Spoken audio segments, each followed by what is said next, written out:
Hello and welcome sports fans to Blitz Bowl, the action-packed sports game where two players battle to score touchdowns, complete challenges and register the most points. Stick around and I'll show you how to quickly and easily build both teams and paint them too, the dwarves and the orcs. It may seem daunting, but it's honestly really easy and super fun too, so let's get started.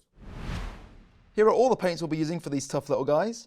With that said though, what colours you paint your models are up to you, so don't feel like you have to stick with these ones. And here's also a list of the additional equipment that we've used. Same again, use whatever is comfortable for you. If you're new to painting or want to brush up on your skills, check out our Painting Essentials playlist for more info on how to paint. Now you should have some things that look like this. These are what we call sprues. They're plastic frames that contain all the different components that go together to build our models. So as you can see, here's the sprue for the dwarves and here's the sprue for the orcs. In order to remove these parts, we'll need clippers. Hold them like so, and to use them, all you need to do is squeeze gently with your fingers and your thumb until the blades meet. Clip as close to the components as possible, and take extra care not to accidentally clip off any parts of the model. Once we have all our parts, we can get building. These models are what we call push fit, which just means that we can assemble them without any need for glue, although you can go ahead and use some plastic glue if you want to. Start by carefully lining up two pieces that you want to attach, making sure that the correct pegs will connect with the correct holes. See the instruction guide to make sure you have the correct parts. And then simply push the pegs into the holes by applying gentle pressure to both pieces. Try to get as tight and close a fit as possible. Before you know it, your models will be built in no time. But don't worry if you're not feeling up to building all your models right away. You can always build a couple and then just go back to your sprues later on. So I've built some models and now I'm ready to start painting. The first thing we'll be doing is something called an undercoat. And I'll be using a pot of the Fang to do this. Don't worry if you haven't heard about undercoating before, it's really simple. Before we start painting, a miniature needs something called an undercoat. This is where we apply paint to the whole model, and then this acts as the foundation for all the other paints to stick to. It's normal for the paint to settle and separate in the pot over time, so give it a good shake until it's a smooth, even colour. Be sure to hold your thumb or finger over the lid to prevent it from opening accidentally. Then push the lid until it clicks into the tab at the back to help keep it open while in use. And then, when you're ready, get some paint onto your brush. I'm using a medium base brush here, but you can use whatever you like. Take care not to get paint all the way up to the metal part of the brush, which is called the ferrule, as this can damage the brush as it dries. Just about halfway up the bristles is fine. Now you can add this straight to the model if you want to, but I'd recommend putting the paint onto your palette first to control how much is on your brush. We don't want to apply too much paint at once as we risk clogging up all that awesome detail that we can see on our models. You can be really messy at this stage, just make sure you get paint into every little nook and cranny and flat surface. You'll notice that the first coat might struggle to stick to the plastic, but don't worry, just keep going and cover as much as you can. Once that first coat is dry, apply a second coat in the exact same way. You'll find the coverage of the paint is much better this time round. And then when that's dry, apply a third coat if you think you need to. While you're waiting for each coat to dry, you can start painting some of the other models in your dwarf team. By the time you finish an extra model, the paint should be dry in your original one. This efficient method of painting is called batch painting, and you can alter how many or how few models you decide to include in your batch. Some people like to paint each step on each member of their team or squad together and slowly work through them as a big bunch of models. On the other hand, some people just like to paint one model at a time, and that's totally fine too. Either way, the end result should look something like this, with the entire model, or models, covered evenly in the Fang. Well done, you've just undercoated your first ever model.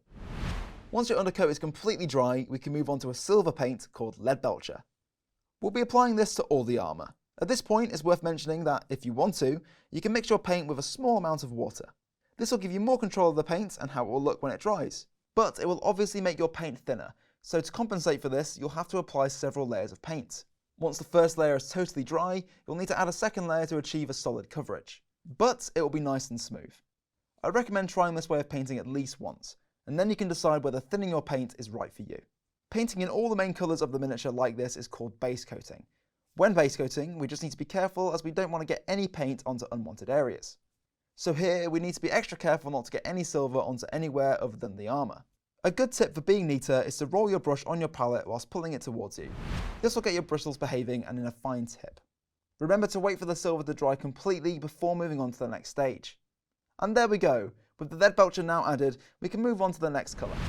Up next is Bugmans Glow, which I'll be using for all the skin. Get some on your palette and remember you've got the option of thinning it with some water if you want to, and then start picking out all the exposed skin. Some of these parts are very close to the other colours that we've already painted, like the silver, so just take your time and be as careful as you can. But don't worry if you do make any mistakes, we can always go back with our other paint and cover up any mishaps. Once you're happy with any tidy ups, it's time to move on to the next stage. Now onto Runelord Brass to paint some extra details on the armour. You can pick out as little or as many areas with this as you want to, there's no right or wrong answer. So have some fun and experiment. But if you do need some inspiration, check out the box art for help. Some of the areas you may choose to pick out might be quite small and hard to reach. That's totally fine, just be as careful as you can, and remember you can always go back to your previous paints to neaten up any mistakes you might make. Our dwarf linemen are looking awesome now, he's really shaping up. One more base coat to go. The final base coat for this dwarf lineman will be a brown paint. I'll be using Mournfang Brown to pick out any leather areas like the shoes, and that magnificent beard too. As mentioned earlier, remember that you don't have to stick with the paint I'm using. So you could swap this out for an orange paint for example and give your model an awesome ginger beard instead. There's no right or wrong answers with painting your miniatures, so feel free to paint them your own way. And there we go, our final base coat is complete. Our dwarf lineman is now nearly finished. There's just a couple extra steps. The next paint we're going to use is something called a texture paint, and we'll be applying this to the base. Texture paint is used to create cool effects on miniatures and is often used on their bases. So for example, Abaddon Dust is used to create a textured sand effect, and Astrogranite is used to create a textured stone effect. I'll be using Astrogranite for this dwarf lineman, but you can use whichever texture paint you like. Baiting a miniature really helps to finish it off and bring the whole thing to life. We tend to do it last to finish off the painting process, but some people prefer to base their miniatures earlier, or even at the start of the process. It's up to you. Texture paints like this can be tough to get off brushes, so we don't actually want to use our paint brushes for this, as they'll likely get ruined in the process. Avoid getting any Astrogranite onto the miniature itself or the rim of the base as much as you can. Just a little around the feet helps to tie the model and the base together really well. Texture paint like Astrogranite can take a while to fully dry, usually between 30 minutes to an hour depending on how much has been applied. But once it's dry, we've just got one step left.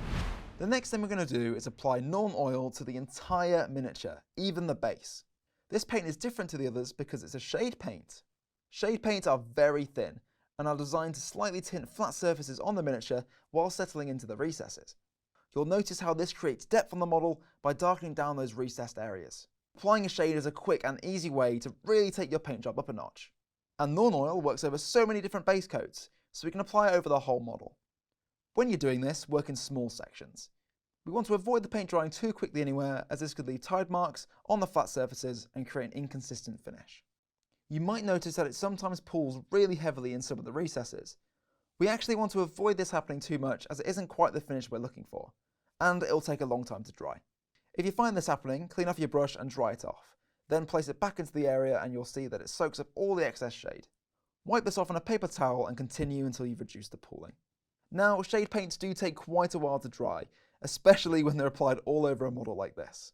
Thankfully, this is the last step, so you can leave your dwarf lineman for an hour or so to dry, and then when you come back, you'll be greeted with a finished, awesome looking model. If you have the time, a nice little extra step is just to paint the base rim in the colour of your choice. This will make the finished model look just a tad bit neater. I'm using Abaddon Black for my base rim. You'll need to handle the model itself to do this, so just make sure your hands are clean and totally free of any paint before you do this. Congratulations, your first model is complete. Hopefully now you can see just how easy painting the dwarves in your Blood Bowl box can be. But don't worry, the Orc team is super easy to tackle too, so let's move on to them now. Oh, and quickly change our paint water while we're at it. Now, we've already gone through quite a lot of information about painting the dwarves. Not to worry, the Orcs follow pretty much the exact same paint methods, with just some different colours. First up is an undercoat. This time round, I'll be using Abaddon Black. Remember to work this into every nook and cranny across the model, leave it to dry, and then go back and apply a second coat if you think you need to. Don't forget you can start working on some of the other team members while you wait for this one to dry. When you're done, your model should look like this, with the whole thing covered evenly in Abaddon Black. Up next is Deathguard Green for all the skin. Be careful not to get any of this onto any unwanted areas. I'd recommend waiting until you've completed this step fully first though, before you go back to try and fix up any mishaps. Now onto Mephiston Red for some of the cloth and, if you're feeling up to it, the eyes. Now this looks quite tricky, but it's not. Practice makes perfect and it's no biggie if you mess up. We've got our pot of Deathguard Green to hand to fix up any mistakes right back up again. And there we go. Just a few more base coats left to go. Mournfang Brown for any leather details like the shoes. Remember, you can check out the box art for inspiration if you can't find where to add this to. But there's no right or wrong answers. And then Lead Belcher for the armour and the weapons. And then finally Zandri Dust for the teeth. Which concludes our base coats.